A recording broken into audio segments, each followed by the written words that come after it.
선량한 마음으로 주님을 생각하고 순수한 마음으로 그분을 찾아라. 성부와 성자와 성령의 이름으로 아멘. 주님, 이제 주님을 만나려 합니다.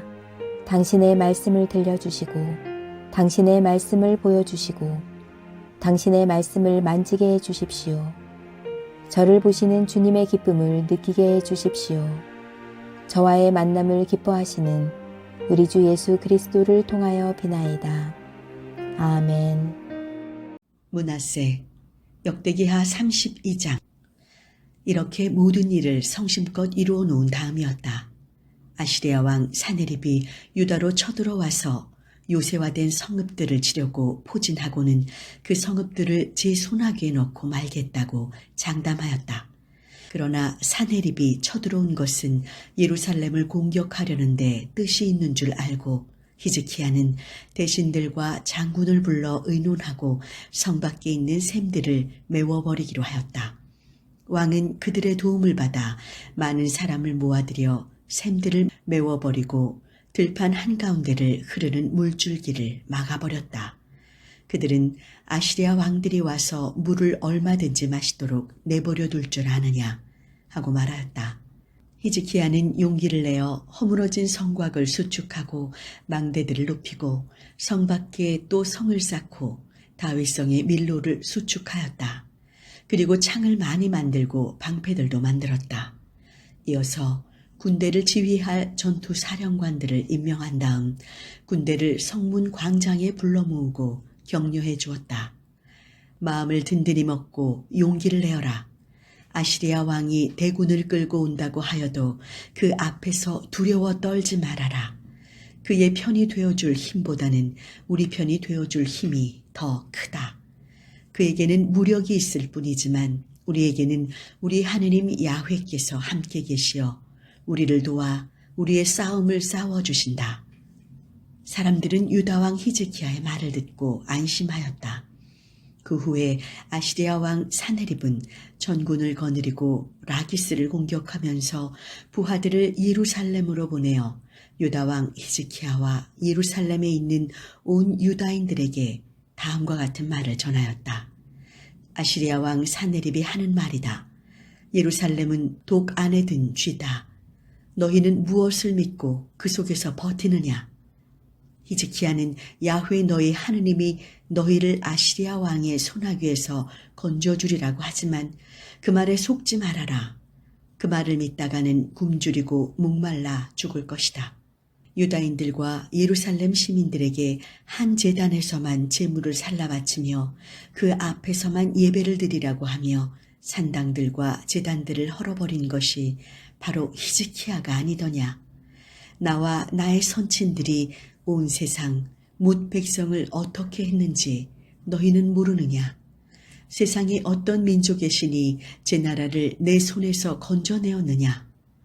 나의 선친들이 전멸시키기로 한 민족들의 신들 가운데 어떤 신이 제 백성을 내 손에서 건져내었느냐. 너희 신인들 어찌 너희를 내 손에서 건져내겠느냐. 이제 너희는 히즈키야의 꾀에 빠지지 말아라. 아무리 속이려고 해도 속지 말아라. 그를 믿지 말아라. 어떤 민족, 어느 나라의 신도 자기 백성을 내 손에서, 내 선친들의 손에서 건져내지 못하였다. 너희 신인들 어찌 너희를 내 손에서 건져내겠느냐. 사네립의 신하들은 계속하여 야훼 하느님과 그의 종 히즈키야에게 악담을 퍼부었다. 또 사네립은 이스라엘의 하느님 야훼를 모욕하는 편지를 써서 보내었다. 그 내용은 이러하였다. 세상 문 민족의 어느 신들도 제 백성을 내 손에서 건져내지 못하였다. 히즈키야의 신도 제 백성을 내 손에서 건져내지 못하리라. 그들은 예루살렘 성 위에 있는 군인들에게 유다말로 크게 외쳤다.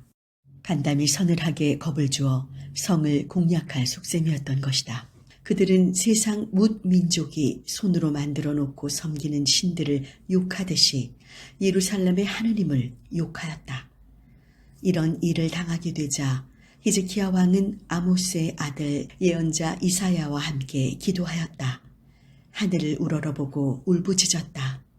그러자 야훼께서는 천사를 보내시어 아시리아 왕의 진지에 있는 지휘관과 사령관 이하 전군을 쓸어버리셨다.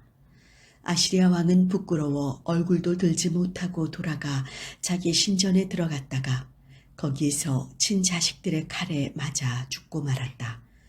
이렇게 야훼께서 히즈키야와 예루살렘 시민들을 아시리아 왕 사네립의 손에서뿐 아니라 모든 원수들의 손에서 건져주시고 사방으로 태평성세를 누리게 해주시니 예루살렘으로 예물을 가져다 야훼께 바치고 유다 왕 히즈키야에게 값진 선물을 가져오는 사람이 많았다. 그 후로 모든 민족들은 히즈키야를 우러르게 되었다. 그렇게 지내던 어느 날 히즈키야는 병이 들어 죽게 되었다.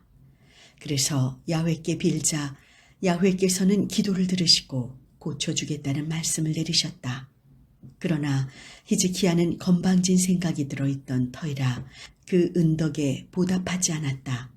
그 때문에 자기뿐 아니라 유다와 예루살렘도 화를 입게 되었다. 히즈키야는 건방진 생각을 품었던 이를 뉘우치고 머리를 숙였다. 동시에 예루살렘 시민들도 그리하였다. 그리하여 히즈키야 생전에는 야훼의 진노가 내리지 않았다. 히즈키야는 굉장한 부귀와 영화를 누렸다. 금, 은 보석과 향유와 방패와 그 밖에 온갖 값진 세간을 보관할 창고들, 밭곡식과 술과 기름을 저장해둘 곡간들을 짓고 모든 가축들과 양떼를 위하여 우리들을 세워야 했다. 또 그 많은 양과 소를 건사하는 성읍들을 세웠다. 그토록 많은 재물을 하느님께 받았던 것이다. 기혼샘 위쪽 물줄기를 막고 땅을 뚫어 그물을 감쪽같이 다윗성 서쪽으로 해서 성 안으로 끌어들인 것도 바로 히즈키야였다. 히즈키야는 무슨 일을 하여도 뜻대로 되었다. 이 나라에서 하느님의 도움으로 일어난 기적이 어떤 것들인지 알아보고 히즈키야의 마음을 떠보라고 바빌론 왕이 사절단을 보냈을 때에도 그랬다. 충성스럽게 산 히즈키야의 나머지 역사는 아모스의 아들 예언자 이사야의 예언서와 유다와 이스라엘의 왕조실록에 기록되어 있다. 히즈키야가 세상을 떠나자 사람들은 그를 다윗의 후손 묘소 맨 윗자리에 모셨다. 그가 죽은 다음에 온 유다 국민과 예루살렘 시민은 이토록 그를 높였다. 그의 아들 므낫세가 그의 뒤를 이어 왕 위에 올랐다. 역대기하 33장. 므낫세는 12세에 왕 위에 올라 예루살렘에서 55년간 다스렸다. 그는 야훼의 눈에 거슬리는 그릇된 정치를 폈다. 야훼께서 이스라엘 백성 면전에서 쫓아낸 민족들의 역겨운 풍속을 따라 부왕 히즈키야가 허물어버린 산당들을 다시 세웠고 바알 제단을 쌓았으며 아세라 목상을 만들었고 하늘의 별들을 절하여 섬겼다. 그는 야훼께서 영원히 당신 것으로 삼겠다고 하신 예루살렘에 있는 야훼 성전에도 제단들을 쌓았다. 그는 야훼 성전 안팎들 안에 하늘의 별들을 섬기는 제단들을 쌓았다. 또 왕자들을 벤흰놈 골짜기에서 불에 살라 바칠 뿐 아니라 점쟁이와 술객과 마술사를 두었고 혼백을 불러내는 무당과 박수를 두었다. 이렇게 야훼 눈에 거슬리는 일을 많이 하여 야훼의 속을 썩혀들었다. 또 그는 우상들을 만들어 하느님의 성전 안에 세웠다. 이 성전을 두고 야훼께서는 일찍이 다윗과 그의 아들 솔로몬에게 이렇게 말씀하셨던 것이다. 이 성전, 이스라엘 온 지파들 가운데서 선택한 이 예루살렘에 영원히 나의 이름을 둔다. 너희의 선조들에게 떼어준 땅에서 이스라엘을 다시는 몰아내지 않으리라. 그 대신 내가 모세를 시켜 지시한 모든 법, 그 규정과 법령만은 지켜야 한다. 그러나 므낫세는 유다 백성과 예루살렘 시민을 그릇 인도하여 저희로 하여금 이스라엘 백성 앞에서 야훼께 망한 민족들보다도 더욱 악해지게 하였다. 야훼께서는 므낫세와 그의 백성을 꾸짖으셨다. 그러나 므낫세와 그의 백성이 그 말씀을 들으려고 하지 않자 야훼께서는 아시리아 왕의 군대를 끌어들이셨다. 아시리아군 장교들은 므낫세를 갈고리로 끌어내어 노사슬로 묶어 바빌론으로 데리고 갔다. 이렇게 곤경에 빠지자 므낫세는 자기의 하느님 야훼께 빌었다. 선조들의 하느님 앞에 굴복하고 빌었다. 그러자 야훼께서는 마음이 움직이시어 그의 애원을 들어주시고 예루살렘으로 돌아와 다시 왕위에 앉게 해주셨다. 므낫세는 그제야 야훼야말로 하느님이심을 알게 되었다. 이런 일이 있은 뒤에 그는 기혼 서쪽 골짜기에다가 다윗성 물고기문에 이르기까지 외곽성을 쌓아 올렸다. 오벨 밖으로 돌아가며 성을 아주 높이 쌓아 올렸고 유다의 요새화된 성마다 군대와 장군을 배치하였다. 그리고 외국의 신상들을 치워 없애버렸다.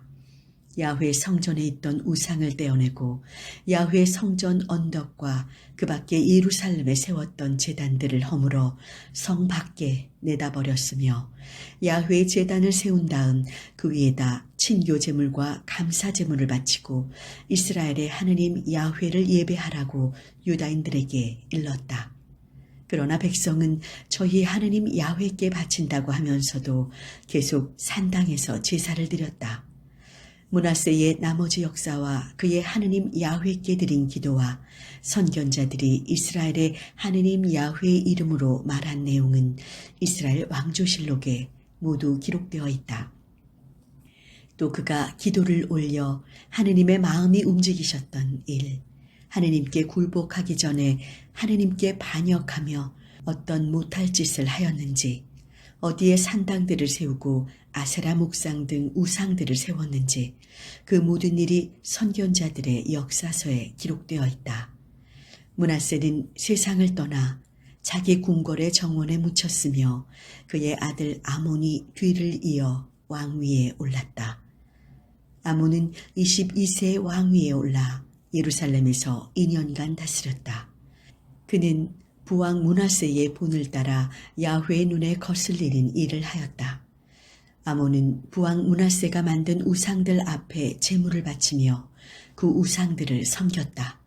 부왕 므낫세는 그래도 야훼 앞에 굴복하였지만 아몬은 굴복하지 않았다. 그만큼 그는 죄가 많았다. 그는 신하들의 반란으로 자기 궁궐에서 맞아 죽었다. 그러나 지방민들이 아몬 왕에게 반란을 일으킨 자들을 모두 쳐 죽이고 왕자 요시야를 왕으로 모셔 대를 잇게 하였다. 성당 건축을 위해 기도합시다. 전능하신 하나님, 우리가 성전을 짓는 동안 마음의 성전을 견고하게 하는 시간이 되게 하소서. 눈에 보이는 건물이 하나씩 세워질 때마다 우리의 심령 안에 견고한 믿음의 벽돌이 하나하나 쌓는 정성이 모이게 하소서. 우리가 짓는 성전은 마음의 성전이 모여서 안식처가 되게 하시고 그리스도를 주님으로 고백하는 거룩한 성전이 되게 하소서. 우리는 작고 연약하나 하나님께서 능치 못할 일이 없으시니 온 사람들의 마음을 모아주셔서 성전을 아름답게 하시고 성전에 온 마음을 모이게 하소서. 주님의 자비와 평화가 쌓여짐을 확인하게 하소서. 우리는 소망합니다. 우리의 마음의 성전이 어려움을 맞이해도 흔들리지 않으며 고통 가운데도 평화와 사랑을 고백할 수 있기를 바랍니다. 그리하여 어려운 가운데 있는 이들에게 넓은 품을 내어주어 쉴 수 있는 성전이 되게 하소서. 우리의 전부이신 예수 그리스도 이름으로 기도하나이다. 아멘.